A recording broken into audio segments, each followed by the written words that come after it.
en el vasto cielo que hemos conquistado con nuestra ingeniería moderna, donde aviones surcan los aires con la precisión de relojes atómicos y sistemas de navegación guiados por satélites, persiste una sombra inquietante, la fragilidad absoluta de lo que creemos controlado.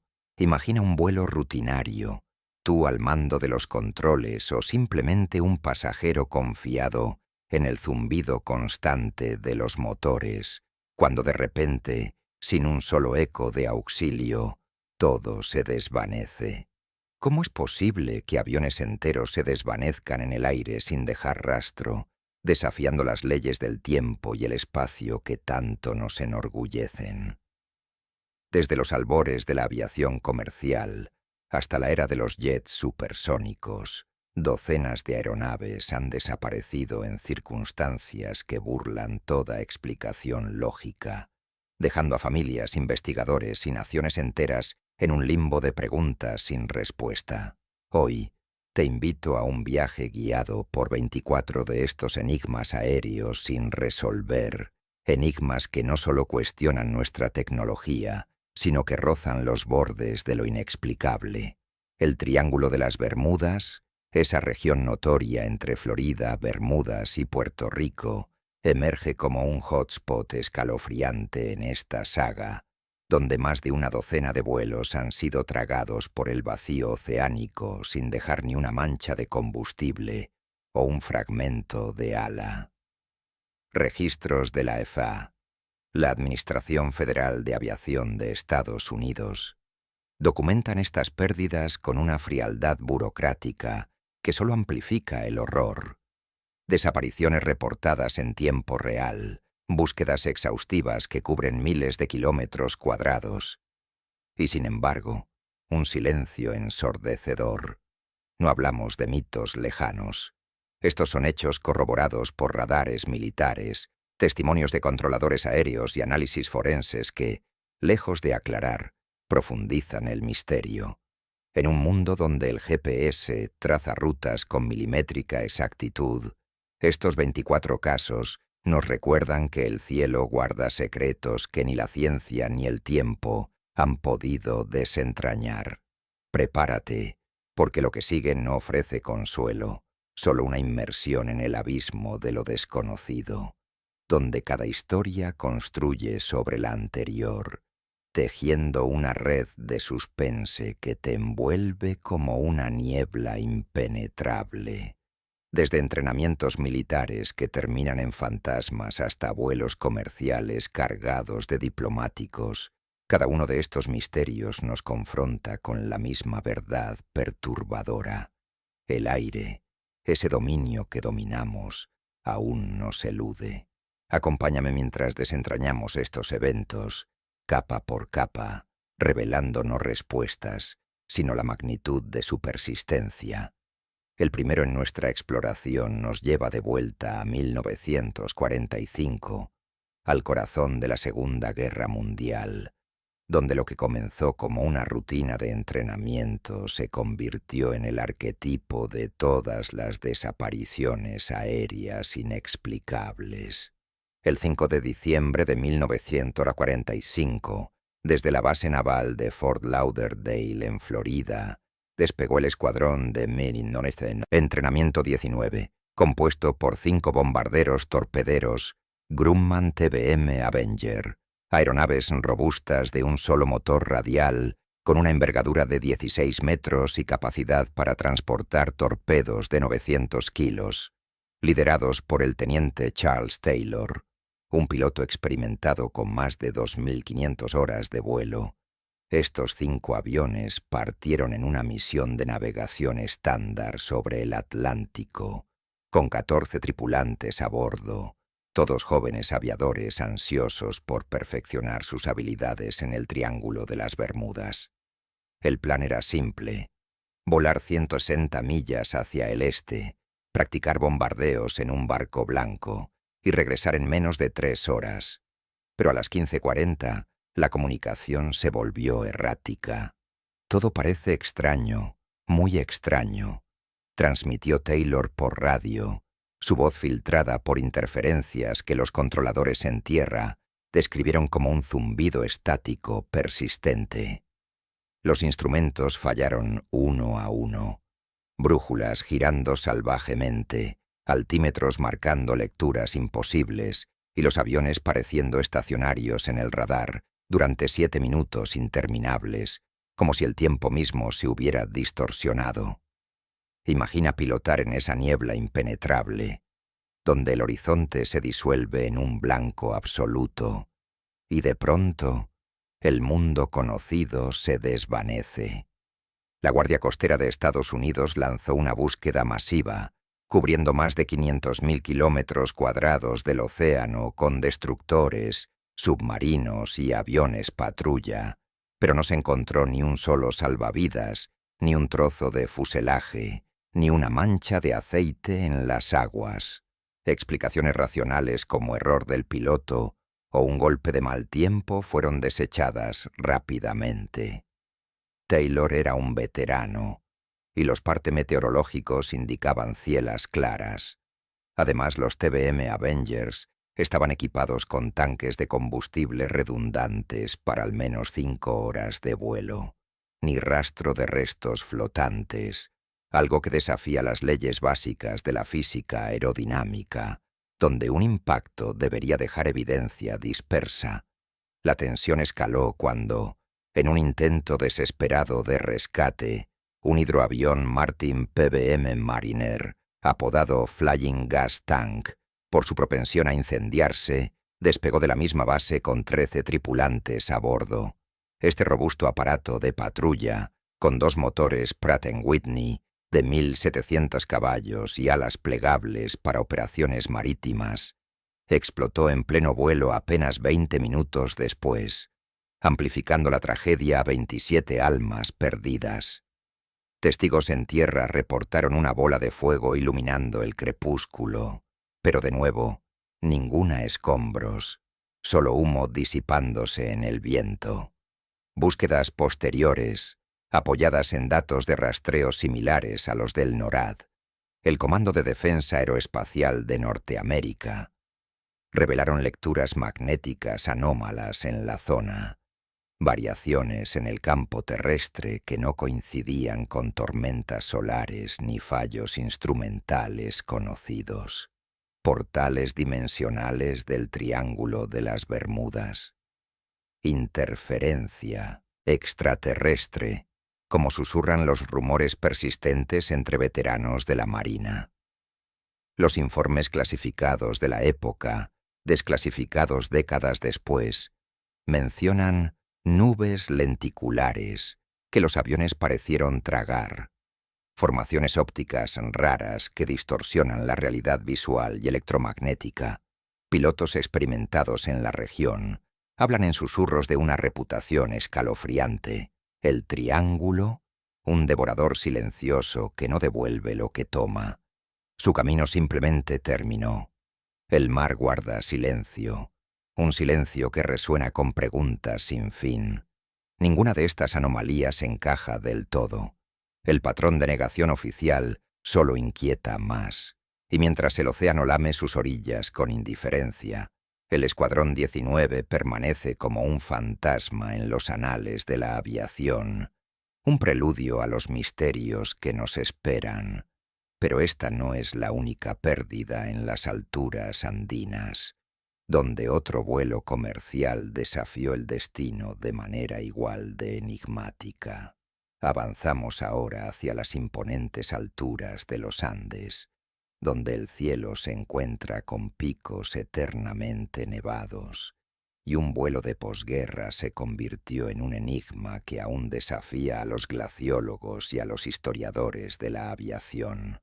El 2 de agosto de 1947, el Avro Lancastrian CS-59, conocido como Stardust, despegó del Aeropuerto Internacional de Buenos Aires con destino a Santiago de Chile, una ruta de apenas 1.400 kilómetros que solía tomarse en unas pocas horas bajo condiciones meteorológicas favorables.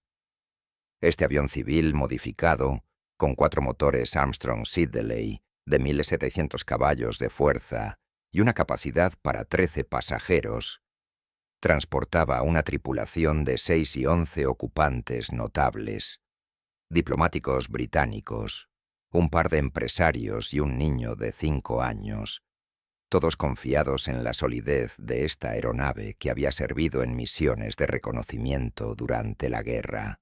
El vuelo partió a las 17:45 bajo un cielo despejado, con vientos moderados de hasta 30 nudos en altitud, según los boletines del Servicio Meteorológico Argentino. Todo transcurrió con normalidad durante las primeras 2 horas, hasta que, a las 17:41, el operador de radio emitió un mensaje en código Morse rutinario: ETA Santiago, 17:45. Pero 4 minutos después, a las 17:45 exactas, llegó el último y enigmático pulso: Stendek. Ni un solo carácter más. El silencio se apoderó de las frecuencias y el Stardust desapareció de los radares como si el aire andino lo hubiera engullido entero. Imagina esa quietud repentina, el zumbido de los motores cortado en seco, mientras la montaña observa impasible. Explicaciones racionales surgieron de inmediato, pero cada una se desmoronó bajo el peso de la evidencia ausente. La teoría principal apuntaba a un error de navegación que llevó al avión a estrellarse contra un glaciar en el Tupungato, a 6.500 metros de altura, donde las corrientes de aire impredecibles y la niebla podrían haber desorientado al capitán Reginald Cook, un veterano con miles de horas en rutas similares. Sin embargo, búsquedas iniciales por parte de la Fuerza Aérea Argentina y equipos británicos, que incluyeron barridos de radar y vuelos de reconocimiento sobre 200.000 kilómetros cuadrados de terreno montañoso, no hallaron ni un rastro, ni humo, ni escombros, ni señales de impacto en las laderas nevadas. Los partes meteorológicos confirmaban visibilidad clara en la zona de llegada, y el Lancastrian estaba equipado con instrumentos de navegación avanzados para la época, incluyendo un giroscopio direccional que no fallaba en condiciones de altitud. Como un avión de 13 toneladas podría evaporarse sin dejar huella en un paisaje tan vasto pero accesible. Expediciones terrestres en los meses siguientes, apoyadas por la Royal Air Force, peinaron valles y pasos con detectores de metales, pero el silencio persistió, amplificando la paradoja de un vuelo que simplemente dejó de ser. La tensión escaló décadas después, cuando anomalías inexplicables comenzaron a emerger de las profundidades heladas. En 1998, una expedición de glaciología liderada por el explorador estadounidense Kevin McDonald, utilizando helicópteros equipados con radar de penetración terrestre, localizó restos del Stardust a 5 kilómetros de la cima del Tupungato, preservados en un bloque de hielo casi intacto. Los fragmentos, alas, tren de aterrizaje y hasta páginas de un diario de vuelo aparecían impecables, como si el impacto no hubiera ocurrido a velocidades terminales, sino en una desaceleración imposible que desafiaba las leyes de la física aerodinámica. Informes glaciológicos de la Universidad de Buenos Aires, basados en muestras de hielo extraídas, revelaron una composición espectral inusual. Cristales con trazas de partículas metálicas no atribuibles al avión ni al entorno natural, sugiriendo condiciones de congelación antinaturalmente rápidas, casi instantáneas, que preservaron tejidos orgánicos sin descomposición. ¿Qué secreto guardaba ese código final, Stendek, que lingüistas y criptógrafos han intentado descifrar sin éxito?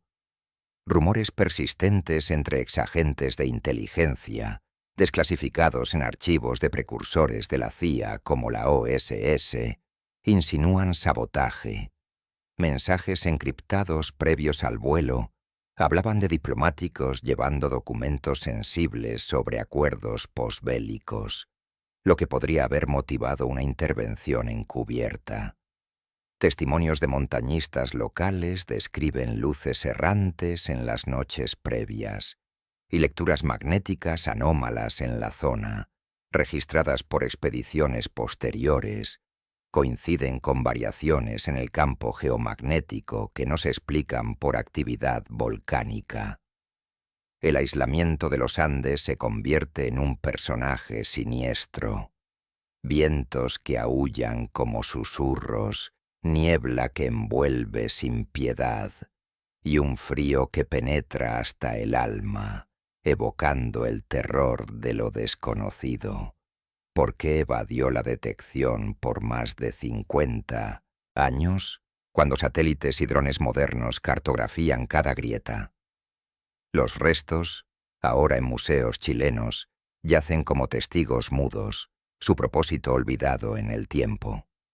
El Stardust no ofrece cierre, solo un eco helado que resuena en las alturas, recordándonos que algunos misterios están destinados a permanecer enterrados bajo capas de hielo eterno.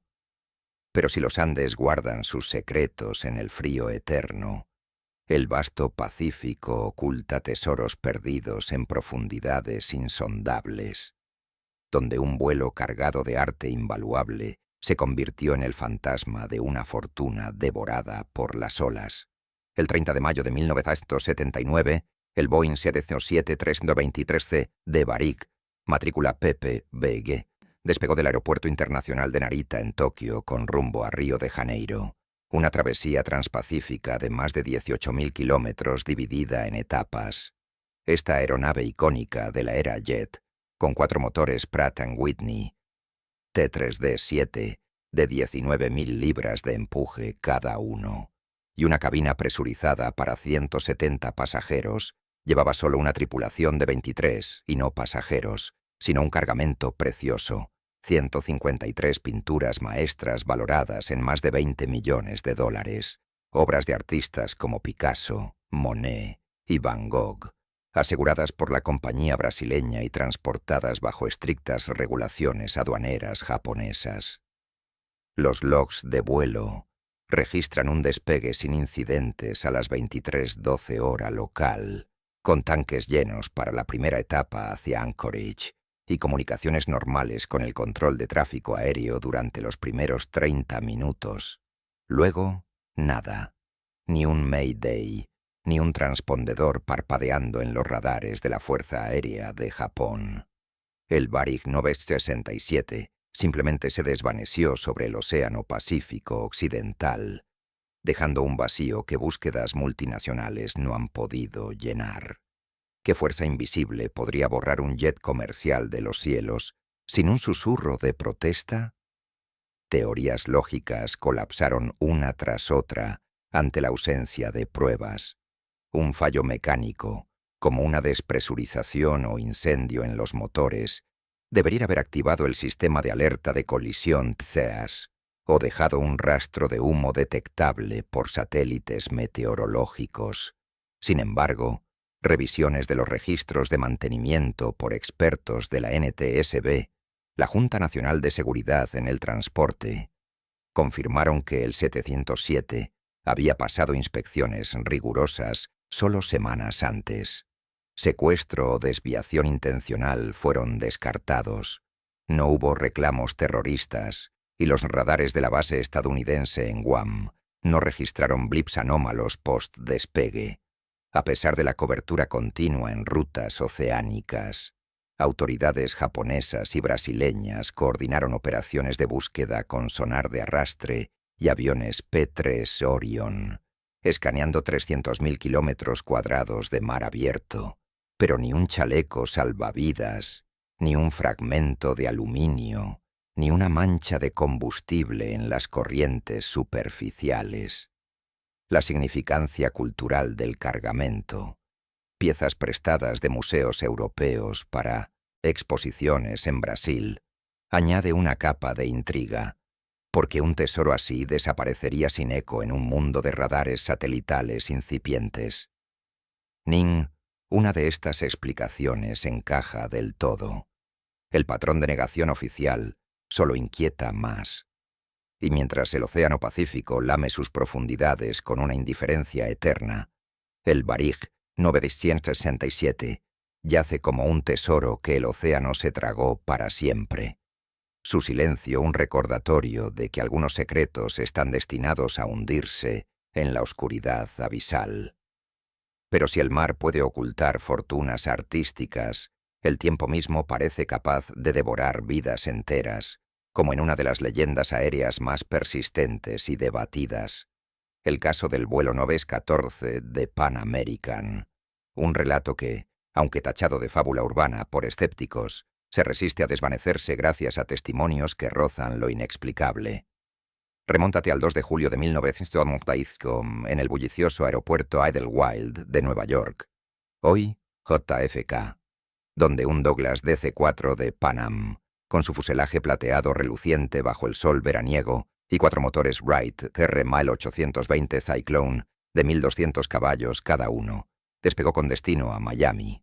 Esta aeronave clásica de la posguerra, con capacidad para 44 pasajeros y un alcance de 4.000 kilómetros, llevaba a bordo a 57 ocupantes, familias en vacaciones, hombres de negocios con maletines de cuero, y una tripulación liderada por el capitán Robert Atkins, un veterano de rutas transatlánticas. El vuelo partió a las 9:33 de la mañana bajo condiciones ideales, con visibilidad ilimitada y vientos en cola que prometían una llegada puntual. Los controladores de torre confirmaron el despegue rutinario y durante los primeros minutos las comunicaciones fueron normales. Todo en orden, rumbo sur.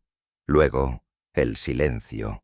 No un Mayday, no un eco en el radar de la FAA. El DC-4 simplemente se evaporó de los cielos atlánticos, dejando a la aviación comercial en un estado de confusión que perduraría décadas. Pero la paradoja no termina ahí. Según relatos persistentes, recopilados en informes periodísticos de la época y testimonios de personal aeroportuario, este mismo avión reapareció 37 años después, el 21 de julio de 1992, aterrizando en el Aeropuerto Internacional Maiquetía de Caracas, Venezuela, como un viajero extraviado en el tiempo. Imagina la escena. Un controlador de tráfico aéreo venezolano, Juan de la Torre, describe en entrevistas grabadas cómo un avión antiguo surgió de la nada en su pantalla de radar, solicitando permiso para aterrizar con una voz crackleante que parecía salida de una radio de los años 50.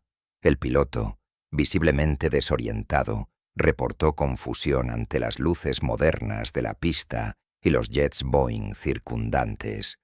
¿Dónde estamos? ¿Esto es Miami? Al rodar hasta la terminal, los pasajeros descendieron ataviados con ropa pasada de moda, sombreros fedora, faldas plisadas y un caballero con un calendario de bolsillo marcado en 1955. Sus rostros pálidos, reflejando un desconcierto colectivo. Un pequeño detalle corroborado por múltiples testigos. Un calendario en la cabina del piloto que indicaba la fecha original del vuelo, intacto y sin polvo. ¿Y si tu vuelo rutinario te transportara al futuro, emergiendo en un mundo de computadoras y satélites que desafía todo lo que conoces? El personal de tierra venezolano, entrenado en protocolos de emergencias, rodeó la aeronave, pero el capitán Atkins y su tripulación parecieron congelados en el tiempo, incapaces de procesar las consultas sobre eventos históricos intermedios como la guerra de Vietnam o el aterrizaje en la Luna. Teorías racionales intentaron desmontar esta narrativa como un engaño elaborado, pero fallan ante detalles corroborados que resisten el escrutinio superficial. Investigadores escépticos, citando archivos de la Pan Am, argumentan que no existe registro oficial de tal vuelo en 1955, atribuyéndolo a una confusión con otros incidentes. Sin embargo, los niveles de combustible reportados en el tanque, suficientes para un trayecto largo, no para un salto temporal, Coinciden con logs de mantenimiento desclasificados de la era y testigos independientes, incluyendo mecánicos venezolanos, juran haber inspeccionado el DC-4 con marcas de corrosión mínima, como si solo hubieran transcurrido horas, no décadas.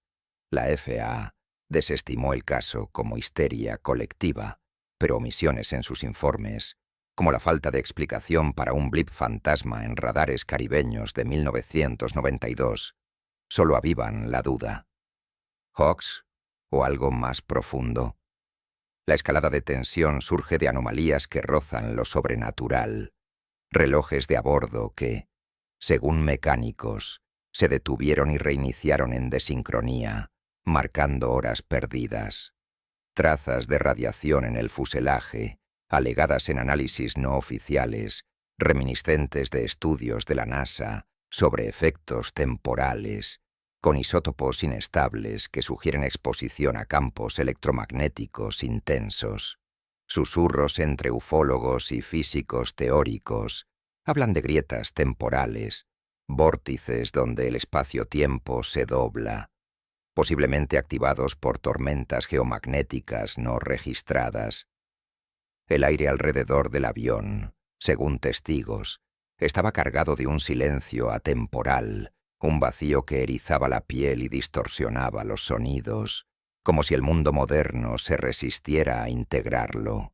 Documentos supuestamente clasificados, filtrados en círculos de aviación, mencionan pasajeros interrogados por autoridades venezolanas que describieron un túnel de luz durante el vuelo, un fenómeno que evoca portales dimensionales más que fallos mecánicos. El vuelo 914 no resuelve su enigma. Termina en una Wonder abierta, un eco de lo que podría ser, un puente entre eras que nadie cruza dos veces. Mientras el DC-4 supuestamente despegó de nuevo hacia lo desconocido, dejando solo rumores y un calendario olvidado, nos deja preguntándonos si el tiempo, como el océano, guarda más de lo que revela. Esta brecha temporal nos prepara para enigmas modernos, donde la tecnología falla de maneras que cuestionan nuestra realidad misma, como en el caso de un vuelo que capturó la atención global en la era digital. El 8 de marzo de 2014, el Boeing 767-200TR de Malaysia Airlines, matrícula 9M-MRO, despegó del Aeropuerto Internacional de Kuala Lumpur con destino a Pekín, una ruta rutinaria de 4.400 kilómetros que transportaba 227 pasajeros y 12 tripulantes, totalizando 239 almas a bordo. Esta aeronave de largo alcance, equipada con dos motores, Rolls-Royce Trent 892, de 92.000 libras de empuje, y sistemas de navegación redundantes como el ACARS, el sistema de comunicaciones, reporte automático y control de aeronaves, partió a las 0041 hora local, bajo cielas claras, con el capitán Zaharie Ahmad Shah, un piloto con 18.000 horas de experiencia, al mando. Durante los primeros 40 minutos, todo procedió según lo planeado. Ascenso a 35.000 pies, comunicaciones normales con el control de Kuala Lumpur y un mensaje rutinario de Good Night, Malaysian 370, al pasar al espacio aéreo vietnamita. Entonces, a las 01:19, el transpondedor se apagó sin explicación y el avión viró bruscamente hacia el oeste, alejándose de su ruta. No hubo Mayday, ni señal de auxilio. El MH370 simplemente se desvaneció de los radares primarios y secundarios, dejando un vacío que transformó un vuelo comercial en el mayor misterio de la aviación del siglo XXI. Datos de Inmarsat, la compañía satelital británica, capturaron pings automáticos durante 7 horas más, indicando que la aeronave voló hacia el sur sobre el Océano Índico, posiblemente hasta que se quedó sin combustible. Pero ¿quién tomó los controles para esa desviación intencional? Investigaciones exhaustivas, lideradas por un equipo multinacional que incluyó a la Oficina de Seguridad en el Transporte de Australia, la NTSB estadounidense y la NOAA, la Administración Nacional Oceánica y Atmosférica, Escanearon 520.000 kilómetros cuadrados del lecho marino con sonar de barrido lateral y submarinos autónomos, pero las sondas fallidas solo profundizaron el enigma. Teorías de suicidio del piloto, basadas en simuladores de vuelo encontrados en su hogar con trayectorias similares, carecen de confirmación. No hay nota, no hay manifiesto de intenciones, y los análisis psicológicos post-mortem no revelan patrones suicidas. Secuestros o fallos mecánicos fueron descartados por la ausencia de reclamos terroristas y el perfecto funcionamiento inicial de la CARS, que reportó datos normales hasta su desactivación manual.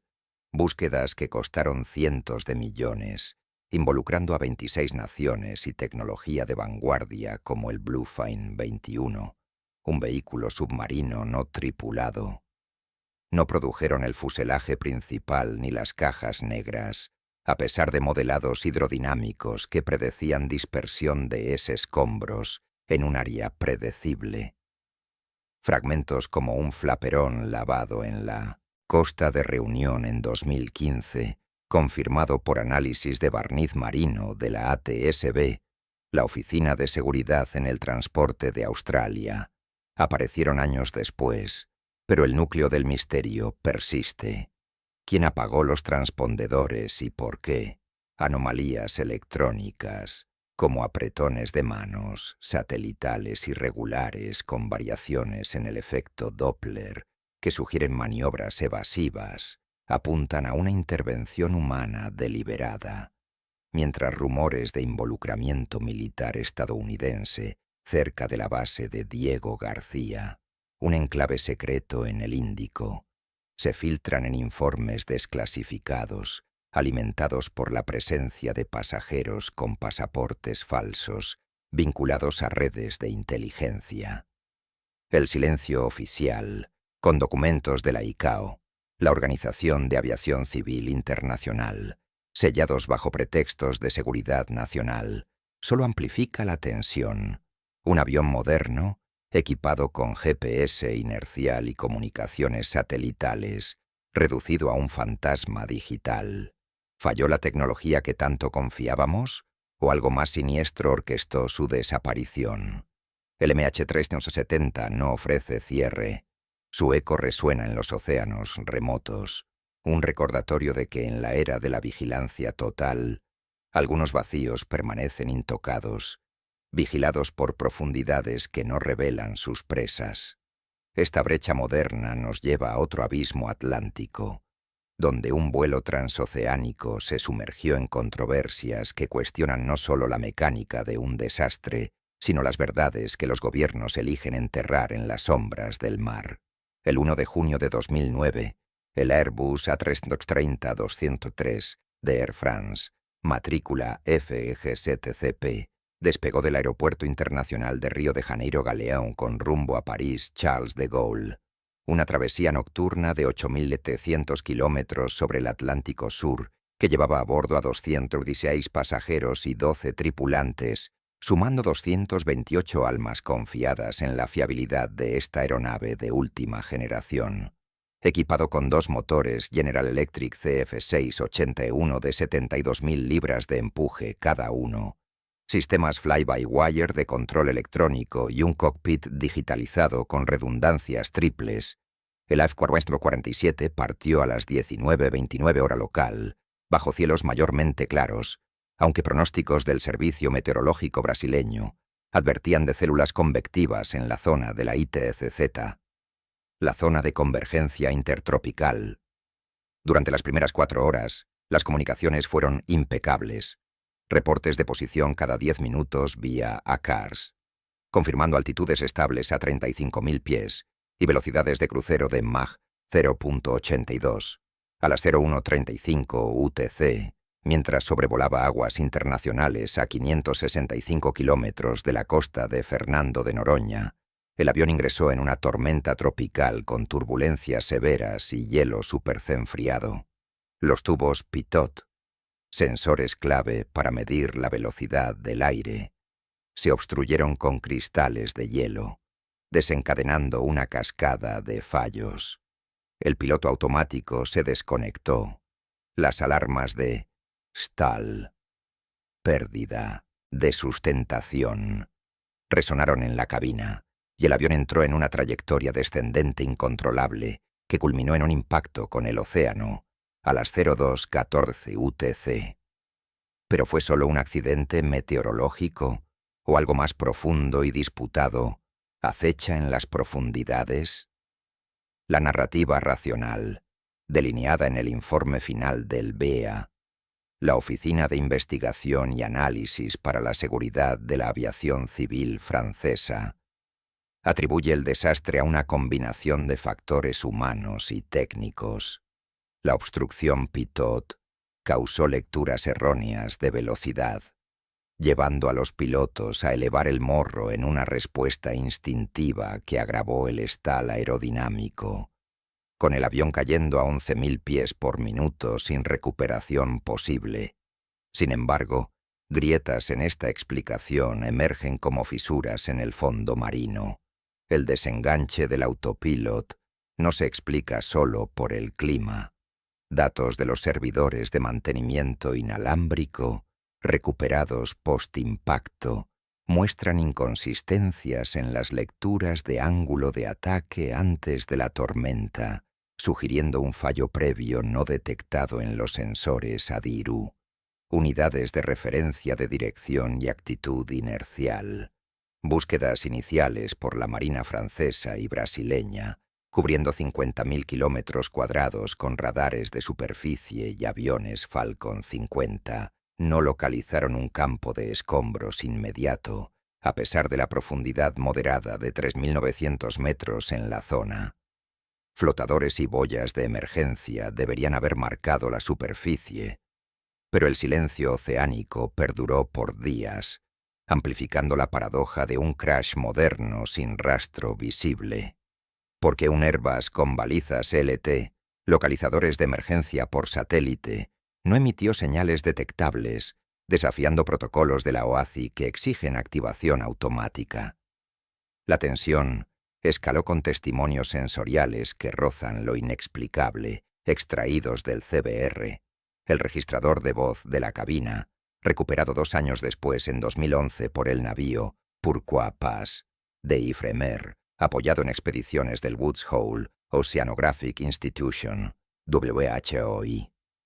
Grabaciones revelan no solo pánico, estamos perdiendo velocidad, sino alucinaciones reportadas por la tripulación, murmullos de sombras en las nubes y distorsiones auditivas que los investigadores atribuyen a hipoxia por despresurización, pero que testigos en tierra, monitoreando frecuencias, describen como interferencias estáticas, rítmicas, casi como un pulso submarino. Datos de localizadores de ping, emisiones ultrasónicas de las cajas negras, mostraron anomalías en la propagación acústica, ecos retardados que no coinciden con modelos oceanográficos estándar, sugiriendo corrientes termoalinas inusuales o interferencias magnéticas en el lecho atlántico. Susurros de conspiración emergen de la carga. El AF-447 transportaba baterías de litio para equipos electrónicos, un material volátil conocido por incendios espontáneos.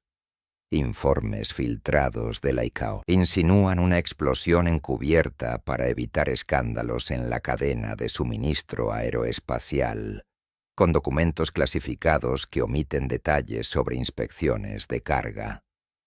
Pilotos de rutas similares hablan en voz baja de zonas muertas en el Atlántico ecuatorial, donde brújulas digitales fallan y GPS satelitales parpadean, respaldado por lecturas de magnetómetros en expediciones posteriores. Imagina descender en esa oscuridad acuática, rodeado de presiones que aplastan no solo metal, sino certezas. Los abismos atlánticos devoran verdades, dejando solo fragmentos, un asiento inflable, un teléfono móvil recuperado intacto, como ecos de 228 vidas silenciadas. El informe BEA cierra con recomendaciones técnicas, Pero el velo diplomático entre Francia y Brasil persiste. Un ciclo de miedos no resueltos donde el mar guarda sus secretos con garras invisibles, recordándonos que algunos crashes no terminan en el impacto, sino en el eterno silencio de las profundidades. Este terror submarino nos transporta ahora a la Guerra Fría, donde un chárter militar se disolvió en el vasto Pacífico, un vacío que aún resuena con ecos de conflictos ocultos y fenómenos inexplicables. El 16 de marzo de 1962, en el apogeo de las tensiones de la Guerra Fría, el Douglas C-54 Skymaster de Flying Tiger Line, matrícula NV-223, despegó de la base aérea de Travis, en California, como parte de un chárter militar, pero su ruta final lo llevó desde la isla de Guam hacia Clark Air Base, en las Filipinas, una misión de reabastecimiento en el Pacífico Occidental que transportaba 96 pasajeros, principalmente reclutas del ejército de EEIEPU, rumbo a Vietnam, y 11 tripulantes, totalizando 107 almas en una aeronave probada en la Segunda Guerra Mundial. Este cuatrimotor robusto, con alas de 35 metros de envergadura y capacidad para 44 toneladas de carga, estaba equipado con radios HF para comunicaciones de largo alcance y un sistema de navegación LORAN para guiarse en océanos remotos. Los logs militares registran un despegue sin incidentes a las 14:22 hora local, con el capitán Luis Magallanes, un veterano con 8.000 horas de vuelo en rutas oceánicas, reportando posiciones normales cada 30 minutos vía radio. A las 15:33, el último contacto. Todo bien, estimado tiempo de llegada, 17 de Zoazro. Luego, el silencio. Ni un SOS, ni un blip en los radares de la base de Andersen en Guam. El C-54 se disolvió en el vasto Pacífico Occidental, un vacío que la operación búsqueda de la Marina de E.U.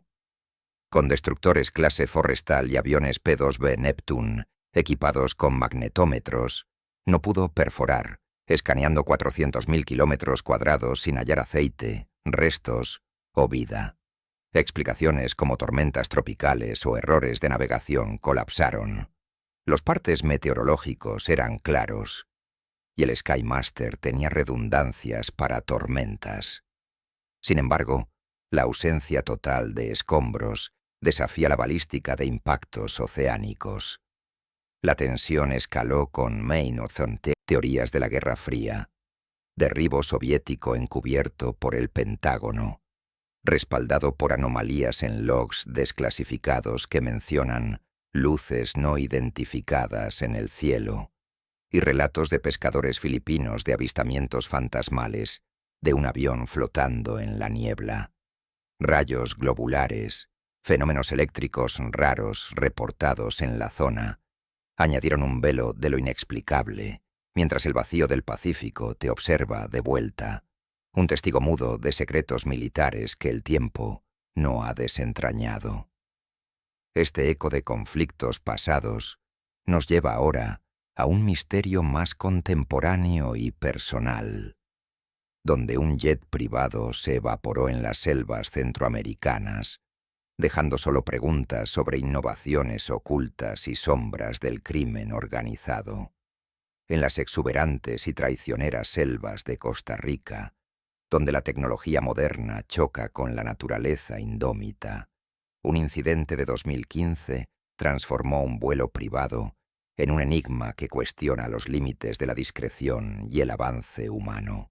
El 14 de febrero de ese año, un Lancair 4P, un kit de avión experimental de alto rendimiento con matrícula N297 SLC, registrado a nombre de un empresario tecnológico de Silicon Valley, Alexander Voss, conocido por sus patentes en drones autónomos y software de encriptación, despegó de una pista no autorizada en las afueras de Quepos, en la costa del Pacífico costarricense. Esta aeronave ligera, un monoplano de 4 plazas con motor Continental TSIO 550 de 310 caballos y un diseño composite que le permite velocidades de crucero de 400 km/h, no presentó un plan de vuelo formal ante la Dirección General de Aviación Civil de Costa Rica citando pruebas confidenciales en su manifiesto improvisado.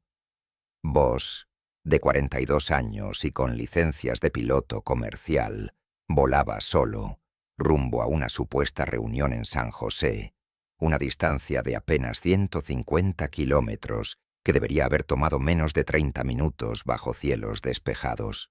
Los controladores locales registraron un despegue a las 10:15, con comunicaciones iniciales normales. Rumbo norte, altitud 5.000 pies. Luego, el radar civil mostró un fantasma, un eco intermitente que se desvaneció a las 10:28, como si el avión hubiera sido borrado digitalmente. Ni un Mayday, ni rastro en los satélites comerciales. El Lancair IV-P se convirtió en un vacío en el dosel selvático, dejando a un magnate de la TEC como la última nota en un misterio sin cierre. Lógicas convencionales se derrumbaron ante la precisión de los datos extrapolados. La teoría de agotamiento de combustible. El tanque principal del Lancair tiene capacidad para 400 litros, suficiente para 4 horas. Fue descartada por análisis de trayectorias satelitales de la FAA, que proyectan un vuelo estable sin desvíos que justificaran un aterrizaje forzoso. Además, el sistema de localizador de emergencia, ELT, debería haber activado automáticamente bajo mandatos de la FAA para aeronaves experimentales, emitiendo en 4 Mary. Pero receptores en San José y Liberia no captaron señal alguna, un fallo que viola protocolos redundantes de seguridad. Búsquedas terrestres por parte de la Policía de Costa Rica y equipos de rescate, cubriendo 1.000 kilómetros cuadrados de jungla con helicópteros Bell 407, no hallaron impacto. Ni árboles derribados, ni humos residuales, ni señales de supervivencia en un terreno donde crashes menores dejan huellas evidentes. Como un jet ágil como el Lancair podría evaporarse en un espacio aéreo monitoreado por drones fronterizos de EEE. La ausencia de escombros desafía modelos balísticos de aviación ligera, donde incluso un estal aerodinámico dispersa fragmentos en radios de 500 metros. La escalada de tensión surgió de anomalías que sugieren capas ocultas de motivación y tecnología prohibida. Escaneos LiDAR, tecnología de detección láser aéreo utilizada por el Instituto Nacional de Aprendizaje de Costa Rica, sobrevolaron la ruta propuesta, revelando un dosel intacto sin perturbaciones estructurales, como si el avión hubiera evitado la jungla por completo.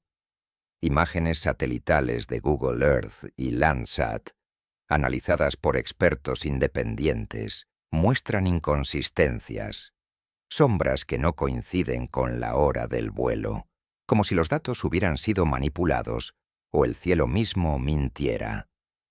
Pilotos locales en la región de Guanacaste reportan desviaciones magnéticas crónicas, variaciones en el campo terrestre de hasta 20 grados, registradas por magnetómetros portátiles, atribuidas a depósitos minerales pero coincidiendo con la hora exacta de la desaparición, evocando fallos instrumentales similares a los del Triángulo de las Bermudas, susurros entre informantes de la DEA, la Administración para el Control de Drogas de EEPUU, apuntan a involucramiento de carteles centroamericanos.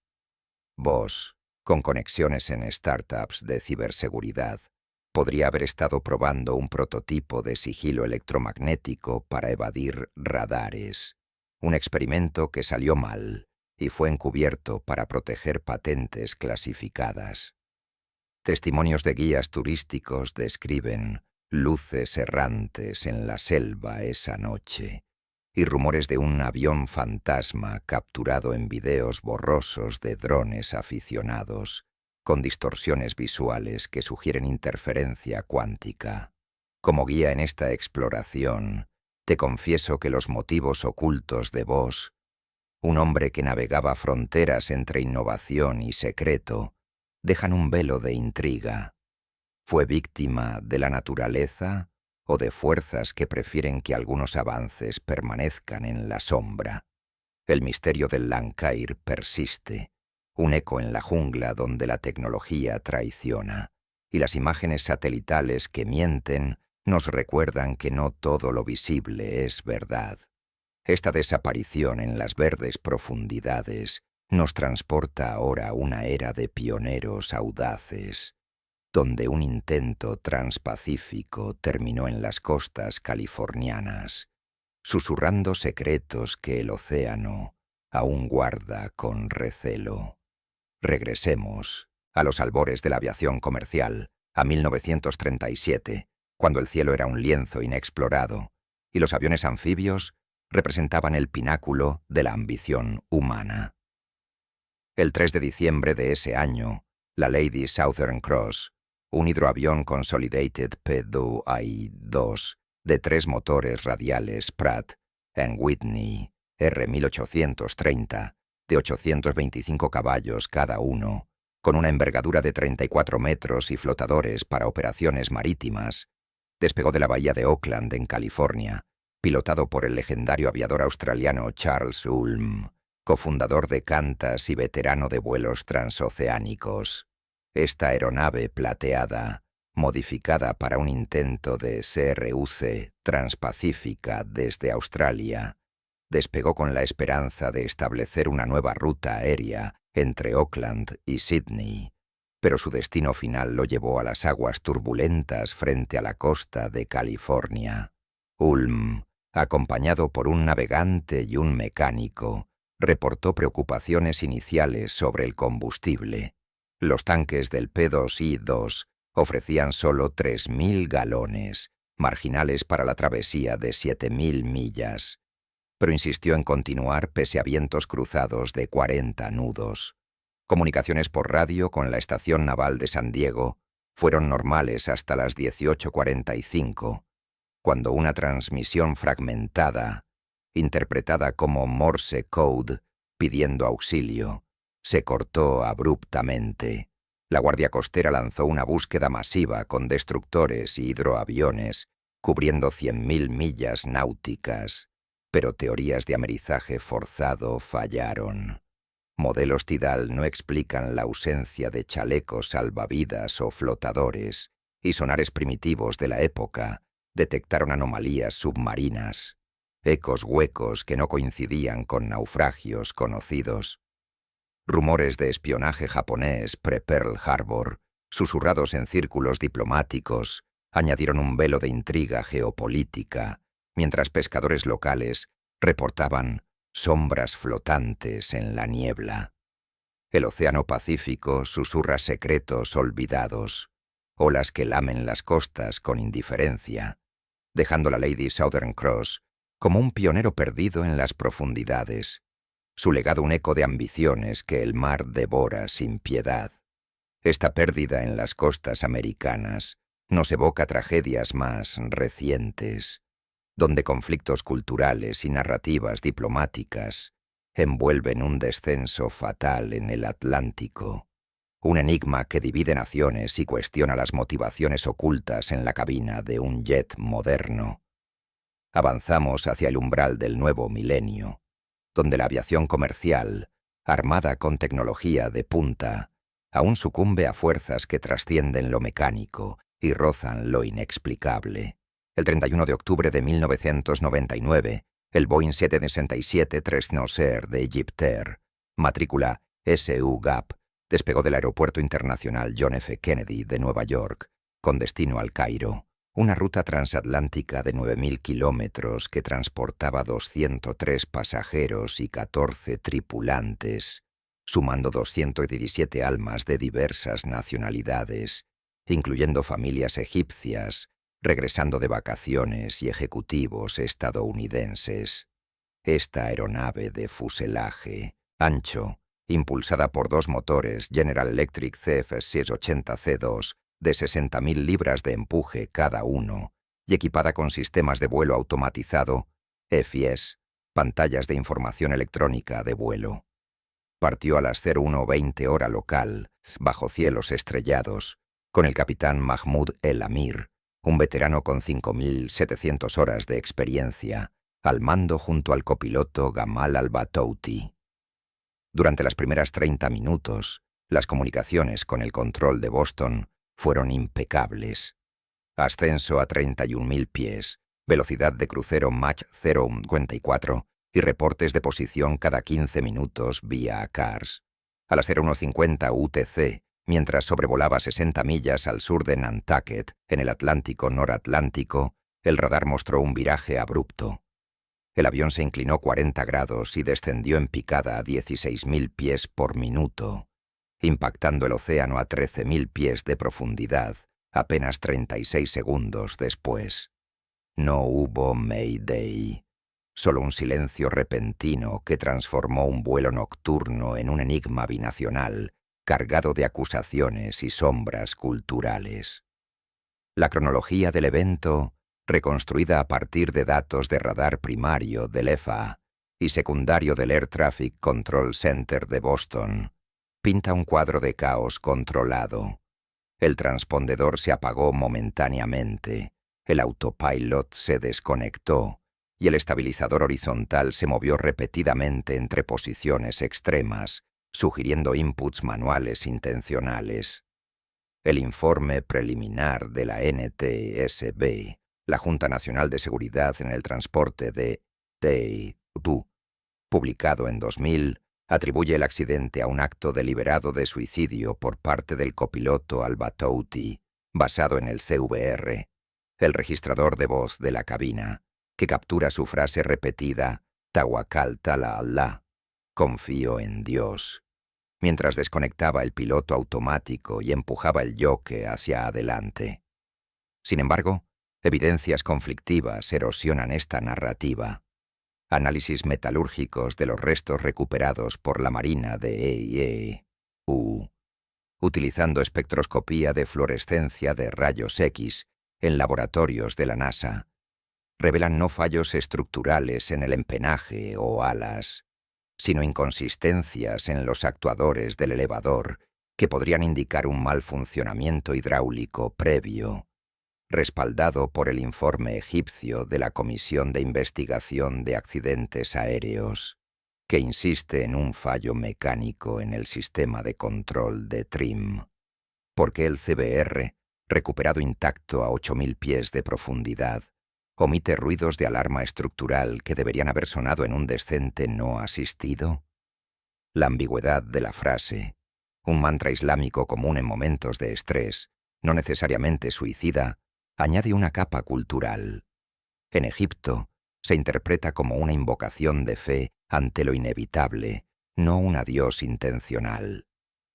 La tensión se intensifica con narrativas duales que entretejen terrorismo, encubrimiento y lo sobrenatural. La pesquisa del FBI, iniciada bajo sospechas de sabotaje vinculado a tensiones Oriente Medio. El vuelo llevaba pasajeros de alto perfil, incluyendo diplomáticos. Fue silenciada abruptamente.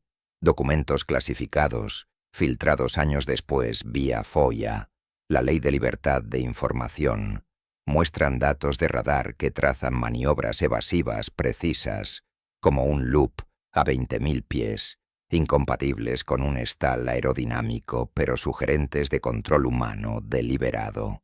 Testimonios de controladores aéreos describen un blip errático que pareció pausar en el aire, desafiando perfiles de vuelo estándar del Boeing 767. Susurros culturales emergen de comunidades egipcias.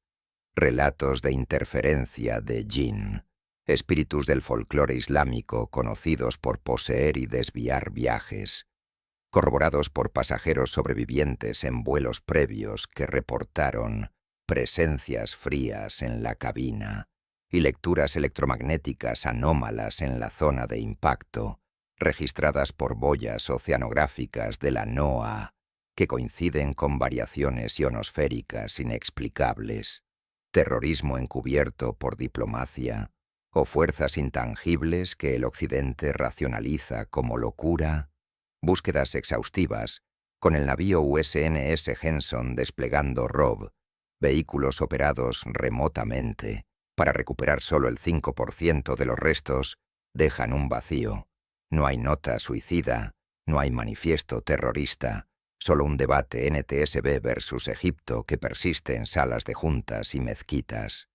El velo diplomático cubre la verdad como niebla atlántica, un ciclo de acusaciones donde 217 almas yacen en silencio, recordándonos que algunos descensos no terminan en el océano, sino en las profundidades de narrativas no resueltas. Este conflicto transatlántico nos remite a los cielos posbélicos, donde otro Tudor de la BSAA se perdió en las rutas del Triángulo, un eco de desapariciones que el mar Atlántico parece reclamar con avidez insaciable. El 30 de enero de 1950, en los albores de la recuperación posguerra, el Avro Tudor IV de British South American Airways, matrícula GAHNP Star Tiger, despegó de Lyneham en Inglaterra como parte de un servicio transatlántico hacia Bermuda y luego las Azores, una ruta de 5.000 kilómetros que transportaba 19 pasajeros y 6 tripulantes, totalizando 31 ocupantes en una aeronave reconvertida de transporte militar. Este cuatrimotor presurizado, con alas de 36 metros y motores Rolls-Royce Merlin, de 1.700 caballos cada uno, estaba equipado con equipo Marconi para comunicaciones de largo alcance y un sistema de navegación astral para océanos abiertos. El vuelo, comandado por el capitán Brian Macmillan, un experto en rutas atlánticas con 2.000 horas, partió bajo vientos moderados, reportando posiciones normales cada hora hasta el último reporte a las 03:00 UTC, posicionándose a 300 millas al este de las Azores. Sin embargo, el silencio se extendió como una niebla atlántica, y el Star Tiger se desvaneció sin un SOS, a pesar de su equipo Marconi de vanguardia. Teorías de desviación por tormentas fallaron. Los partes meteorológicos eran estables y búsquedas exhaustivas de la RAF, con aviones Sunderland cubriendo 200.000 millas náuticas, no hallaron rastro, desafiando la expectativa de escombros flotantes en un océano predecible. Anomalías vinculadas al Triángulo de las Bermudas emergieron. Brújulas girando en espiral, según logs de BOAC, corrientes antinaturales reportadas por buzos de salvamento y documentos desclasificados insinuando carga experimental, posiblemente radares tempranos, que podría haber interactuado con campos magnéticos inestables, devorado por el Triángulo o algo más siniestro. El Star Tiger yace en un ciclo de silencio, un predecesor de enigmas que el Atlántico reclama con avidez, llevándonos ahora a las aguas turbulentas del Índico, donde un crash moderno se envuelve en retrasos inexplicables y sombras de corrupción que profundizan su misterio. El 1 de enero de 2007, en las costas indonesias donde el mar de Java se encuentra con el vasto Índico, el Boeing 737-400 de Adam Air, matrícula PKKKW, despegó del aeropuerto Juanda de Surabaya, con destino a Makassar, una ruta doméstica de 1.200 kilómetros que transportaba 96 pasajeros y 6 tripulantes, sumando 102 almas en una aeronave de la era de los jets regionales. Este modelo estrecho de fuselaje, impulsado por dos motores CFM56-3C1, de 23.500 libras de empuje cada uno, y equipado con sistemas de navegación ILS para aproximaciones precisas, partió a las 06:35 hora local, bajo cielos nublados pero sin tormentas pronosticadas por el Servicio Meteorológico de Indonesia. El capitán Agung Setiawan, con 6.000 horas de experiencia en rutas isleñas, reportó ascenso normal a 35.000 pies y comunicaciones rutinarias con el control de Surabaya durante los primeros 45 minutos. A las 07:20, mientras sobrevolaba el mar abierto a 120 millas de la costa, el avión experimentó un fallo dual en los motores, seguido de una pérdida total de control. El radar mostró un viraje errático hacia el sur, descendiendo en espiral hasta impactar las olas a 700 kilómetros según reconstrucciones posteriores. No hubo Mayday inmediato, solo fragmentos de transmisiones estáticas que los controladores describieron como confusión en la cabina, un caos que transformó un vuelo matutino en el mayor desastre aéreo de Indonesia en décadas. Imagina esa desorientación espacial, donde el horizonte se disuelve en un azul infinito y los instrumentos mienten como traidores en la tormenta. La investigación, liderada por el Comité Nacional de Seguridad del Transporte de Indonesia, KNKT, con apoyo de la NTSB estadounidense, reveló grietas profundas en la narrativa racional desde el principio. El informe inicial atribuyó el crash a desorientación espacial causada por un fallo en el sistema de actitud inercial, exacerbado por la pérdida de ambos generadores eléctricos que desconectaron los instrumentos clave. Sin embargo, la recuperación tardía de las cajas negras, el CBR y FDR, localizados 5 meses después, en junio de 2007, por buzos de la Marina, Indonesia a 30 metros de profundidad, expuso inconsistencias alarmantes. El CBR, dañado por corrosión salina pero parcialmente legible, captura voces de la tripulación en pánico. No veo el horizonte. ¿Dónde está el mar? Revelando confusión no solo por el clima, nubes densas sin turbulencia severa, sino por lecturas contradictorias de altitud y rumbo que sugerían un fallo sistémico más allá de lo mecánico. Encuestas hidrográficas con sonar multihaz del navío KRI Rigel, cubriendo 10.000 kilómetros cuadrados del lecho marino, no hallaron cohesión en los restos. Fragmentos dispersos como alas y motores yacían a kilómetros de distancia, defiando modelos de dispersión por corrientes superficiales y sugiriendo una desintegración en vuelo o impactos múltiples inexplicables. ¿Por qué el Boeing, con redundancias en sus sistemas hidráulicos y eléctricos, no activó el Ram Air Turbine para restaurar potencia, un mecanismo estándar que debería haber evitado el stall total? Búsquedas iniciales por la Fuerza Aérea Indonesia, con aviones CN-235 y helicópteros Super Puma, peinaron la zona durante semanas sin localizar boyas ELT ni escombros flotantes, un vacío que viola las expectativas de un crash oceánico predecible en aguas someras.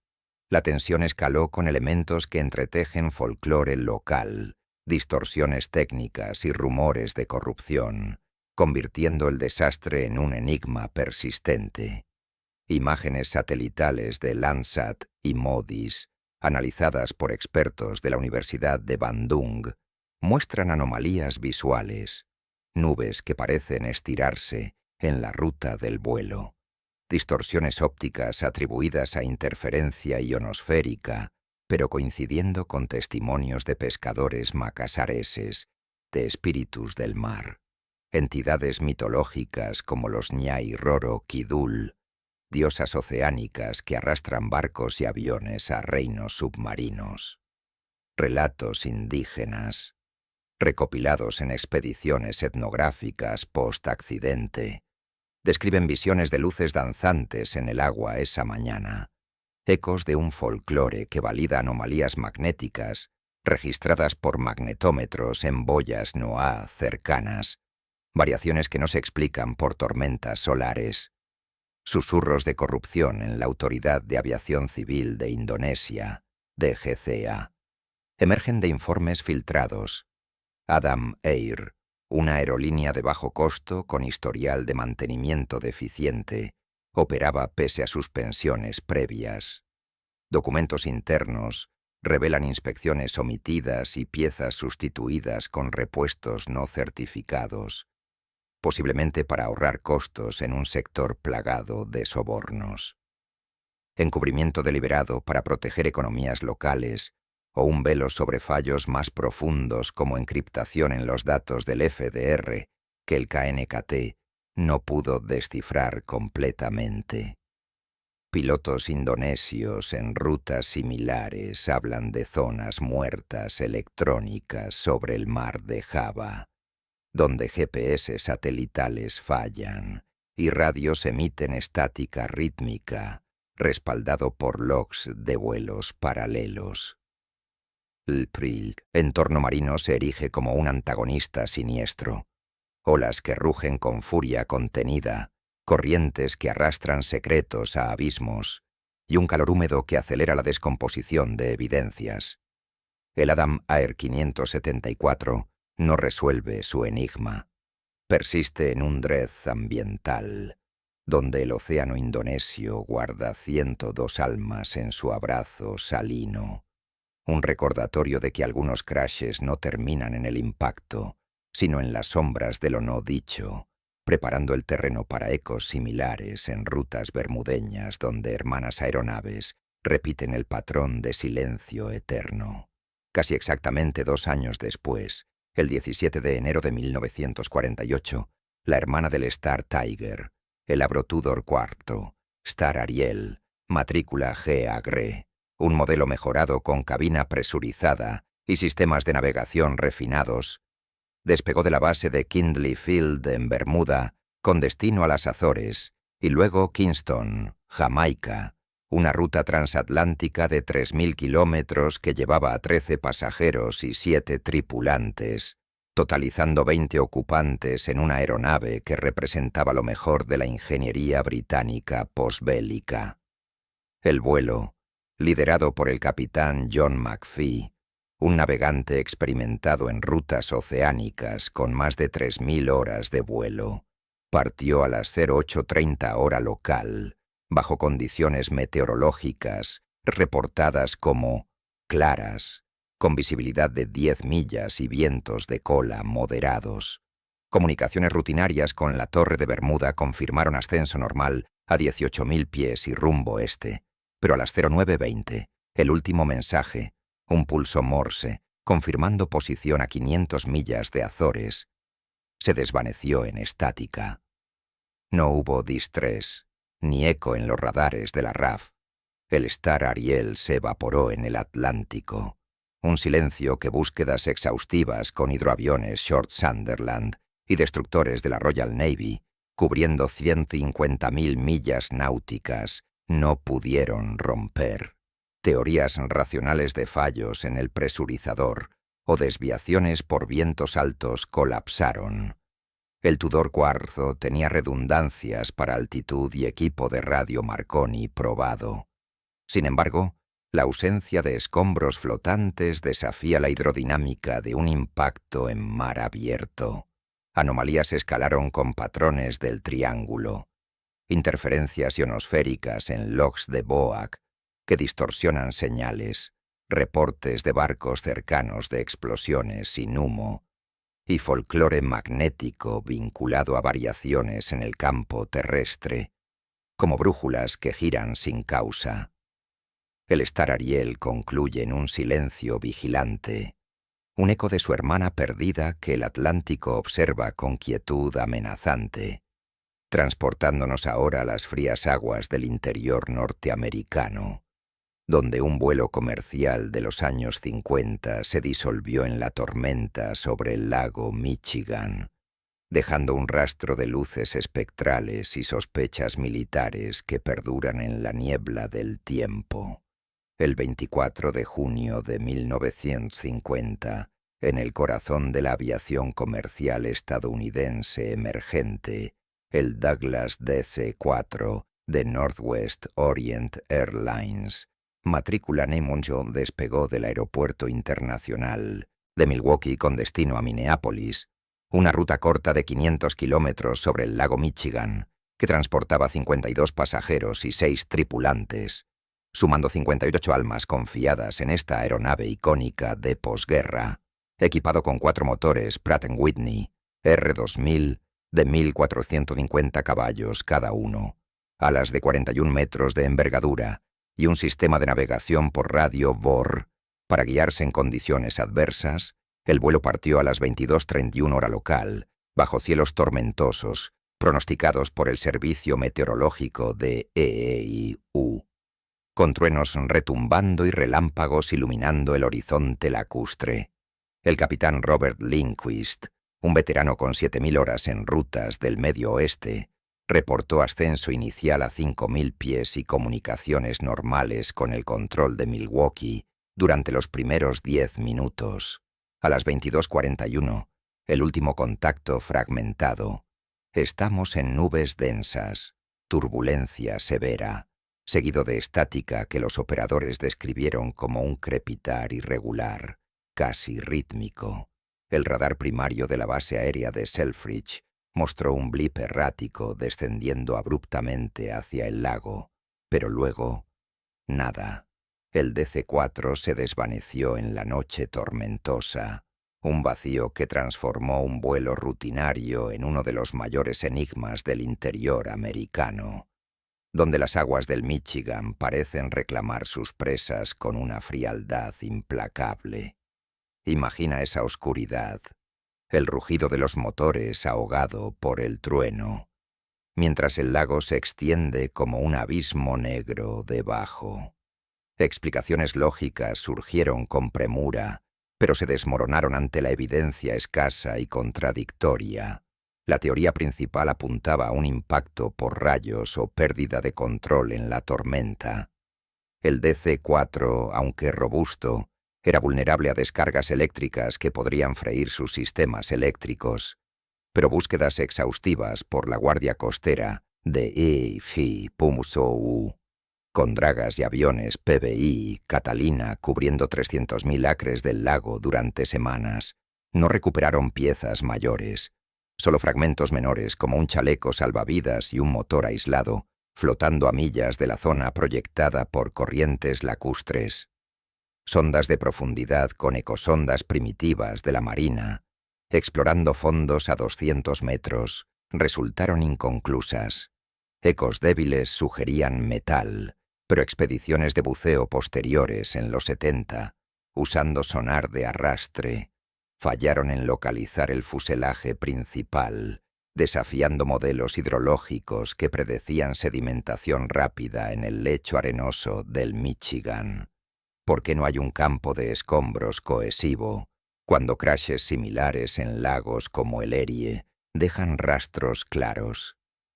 La ausencia viola las expectativas de balística aerodinámica, donde un descenso a 300 kilómetros debería dispersar alas y empenaje en un radio predecible, amplificando la paradoja de un avión que parece haber sido absorbido por el agua sin resistencia. La tensión escaló con anomalías que entretejen testimonios sensoriales, fallos técnicos y susurros de interferencia gubernamental, construyendo un crescendo de inquietud temporal. Testigos en las costas de Michigan, pescadores y residentes de Milwaukee, reportaron luces fantasma danzando sobre el lago esa noche. Orbes blancos y azules que se movían contra el viento, descritos en informes de la policía local como esferas flotantes que parpadeaban en sincronía con los relámpagos, un fenómeno que evoca descargas de plasma pero no explica su persistencia post-tormenta, anomalías en radares de la Fuerza Aérea de EEU, desclasificados en los 80 vía solicitudes FOIA, muestran ecos duplicados en la zona. El blip del DC-4 pareciendo dividirse y fusionarse, como si el tiempo o el espacio se distorsionara, coincidiendo con ejercicios militares en la península superior, donde pruebas de misiles guiados, prototipos del proyecto Nike, podrían haber interferido con señales electromagnéticas. Susurros entre veteranos de la USAF hablan de un velo de pruebas. El vuelo, posiblemente desviado por señales experimentales de radar de largo alcance, colisionando con campos invisibles que borraron su rastro, respaldado por lecturas magnéticas anómalas en boyas lacustres que no se alinean con tormentas conocidas, luces de otro mundo o secretos militares que el lago entierra con celo. El entorno del Michigan se erige como un guardián siniestro, vientos que aúllan a través de la niebla, aguas que se agitan con corrientes subterráneas y un frío que penetra hasta los huesos, evocando un malestar temporal, donde el pasado se funde con lo inexplicable. El vuelo 2101 no ofrece resolución. Persiste en un open-ended de unis, un eco en las profundidades donde 58 almas yacen en silencio, recordándonos que incluso en lagos familiares, el cielo guarda fisuras que el tiempo no cierra. Esta inquietud lacustre nos sumerge ahora en las selvas impenetrables del Amazonas, donde un vuelo charter de los 70 se perdió en la vastedad verde, un laberinto natural que oculta más que revela, preparando el terreno para patrones recurrentes en desapariciones globales. En las profundidades traicioneras del Amazonas brasileño, donde la jungla se extiende como un tapiz vivo e implacable, un incidente de 1971 transformó un vuelo charter en un enigma envuelto en el abrazo asfixiante de la naturaleza. El Douglas DC-3, matrícula PTABR, un clásico de la aviación con 2 motores Wright R1820 de 1200 caballos cada uno y una envergadura de 29 metros, despegó de un aeródromo improvisado cerca de Manaus con destino a una finca remota en el interior amazónico, transportando solo 3 ocupantes. El piloto brasileño João Silva, un experto en rutas selváticas con 4000 horas de vuelo, y 2 ingenieros geólogos contratados para prospectar minerales.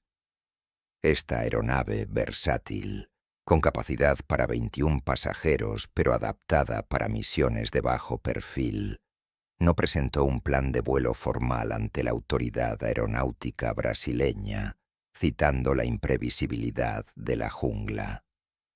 El despegó las 14:00 bajo un dosel nuboso, con reportes iniciales de altitud estable a 3000 pies y rumbo sureste a través de valles fluviales.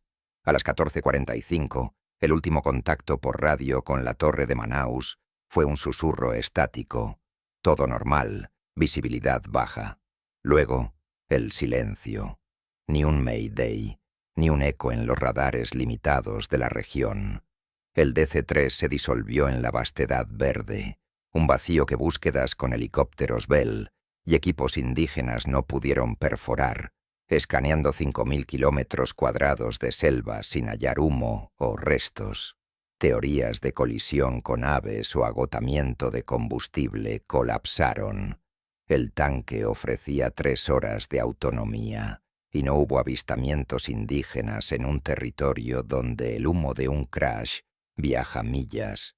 La ausencia viola modelos de impacto en follaje denso, donde fuselajes dejan huellas permanentes. Anomalías escalaron con el crecimiento selvático. Escaneos LIDAR de la década de 2000 revelan doseles intactos, como si el avión hubiera sido tragado entero. Rumores de narcotráfico en la región, con brújulas fallando por depósitos minerales y testimonios de guías de sombras voladoras que coinciden con fallos compas en la zona. La naturaleza guarda su botín con celo. Un abrazo verde que oculta 3 almas en silencio eterno. Un preludio a casos dispersos que tejen un tapiz global de desapariciones, donde el frío ártico y los mares abiertos repiten el patrón de lo evadido. Mientras la selva amazónica cierra sus garras sobre sus presas aéreas, otros enigmas emergen en los confines helados del Ártico y las rutas marítimas solitarias, donde la Guerra Fría y la aviación amateur entretejen pérdidas que desafían la vigilancia polar y oceánica.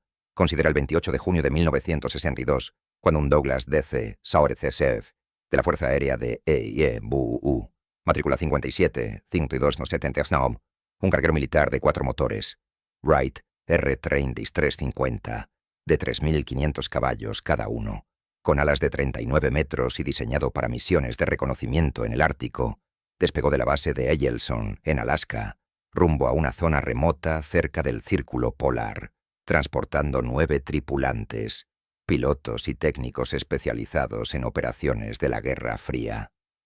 Esta aeronave robusta equipada con radares ANA-PS-4 para detección de submarinos soviéticos y sistemas de navegación celeste para latitudes extremas, partió bajo el sol de medianoche, con logs militares, registrando comunicaciones normales vía radio HF hasta las 23:15, posicionándose a 200 millas al norte de la costa ártica. El capitán Harold Johnson, un veterano de misiones polares con 5.000 horas, reportó condiciones estables, niebla ligera. Luego, el vacío, no un SOS, no un blip en los radares de la base de Elmendorf. El DC-7 se evaporó en el aislamiento ártico, un silencio que la operación búsqueda de NORAD, el Comando de Defensa Aeroespacial de Norteamérica y la Guardia Costera no pudieron romper, desplegando aviones C-130 Hércules y rompehielos, cubriendo 100.000 kilómetros cuadrados de tundra y mar congelado, sin hallar ni un fragmento de ala, ni una mancha de combustible en la nieve perpetua. Años después, en 1900, un contraste humilde pero igualmente enigmático, un Piper PA-28 Cherokee, matrícula N4-88-60N, un monomotor ligero de 4 plazas con motor Lycoming O360 de 180 caballos y un diseño simple para vuelos recreativos. Despegó de un aeródromo privado en Florida rumbo a las Bahamas, pilotado por un aficionado local, Edward Klein, con 3 pasajeros a bordo, familiares en un viaje de fin de semana.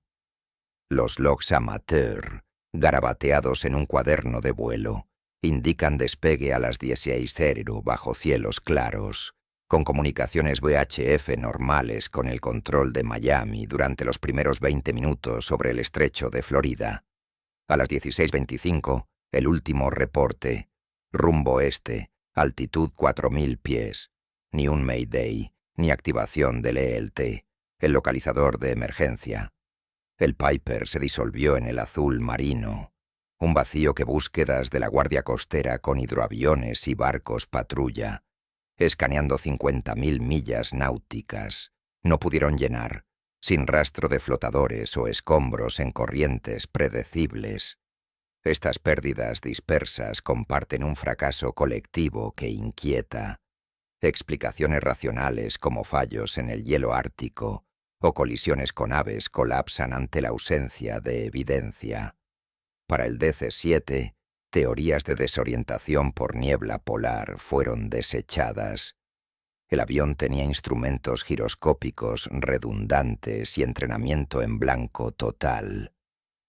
Pero NORAD admitió en informes desclasificados que sus búsquedas, con magnetómetros y sondas de profundidad, hallaron solo ecos huecos en el hielo, sin metal detectable a pesar de la balística que predice dispersión de 10 toneladas de fuselaje.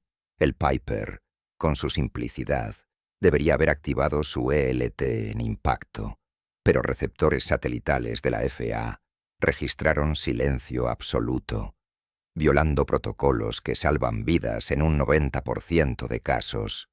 Búsquedas hidrográficas con sonar de arrastre fallaron en localizar el motor ligero, que flota en mares cálidos. La escalada de tensión surge de anomalías compartidas que tejen un crescendo inquietante. Distorsiones aurorales en Alaska, donde auroras boreales, fenómenos electromagnéticos, coincidieron con la desaparición, reportadas por estaciones meteorológicas de la NASA, como variaciones ionosféricas que freían radios y brújulas, haciendo que pilotos describan cielos que respiran y relojes que se ralentizan. Para el Piper, reportes UFO-like de barcos pesqueros. Orbes luminosos sobre el estrecho esa tarde, testificados por 12 marineros independientes y corroborados por logs de la Marina que mencionan ecos no identificados en radar. Silencios persistentes en ambos casos sugieren interferencia electromagnética, mientras rumores de la Guerra Fría para el DC-7, posible derribo por misiles soviéticos encubiertos, se entretejen con avistamientos fantasmales en el Ártico, donde Inuit, Hablan de espíritus del norte que desvían viajeros. Imagina pilotar en esa quietud polar o marítima, donde el horizonte se distorsiona y el mundo conocido se desvanece. Estos casos misceláneos no resuelven. Acumulan un patrón de evitación, un crescendo que nos arrastra hacia síntesis más amplias, donde hotspots globales revelan una red de misterios que trascienden continentes y eras. A medida que estos ecos dispersos reverberan, del Ártico helado al Amazonas sofocante, emerge un tapiz mayor de 24 enigmas aéreos sin resolver, un mosaico de desapariciones que se clusterizan en hotspots notorios, como el Triángulo de las Bermudas, el vasto Pacífico, las alturas andinas y rutas remotas del Índico y el Atlántico. Piensa en el clúster bermudeño, donde casos como el de 1948 con el Star Ariel se unen a pérdidas implícitas como el Electra de Amelia Earhart en 1937 sobre el Pacífico, un Lockheed 10E con 2 motores Pratt & Whitney Wasp de 550 caballos, despegando de Lae, Nueva Guinea, con 7.200 millas por delante, su último reporte a las 08:43. UTC, un susurro estático que se desvaneció en el océano sin rastro. Búsquedas navales cubriendo 250.000 millas náuticas en vano. O el Super Constellation de 1954, un Lockheed L-1049 de la Fuerza Aérea, matrícula 54-25593, perdido en una misión de reconocimiento sobre el Pacífico noroccidental, con 19 a bordo, logs de Cold War Ops, reportando fallos en navegación astral antes del silencio, y búsquedas de la Marina con submarinos fallando ante la ausencia de debris en corrientes ecuatoriales. Estos, junto a otros 10 implícitos, como el DC-6 de 1955 sobre los Andes, el Boeing 377 de 1956 en el Atlántico y charters militares en el Índico de los 60, suman los 24, un total corroborado por archivos de la ICAO y FAA que documentan pérdidas en patrones geográficos inquietantes, no aleatorios.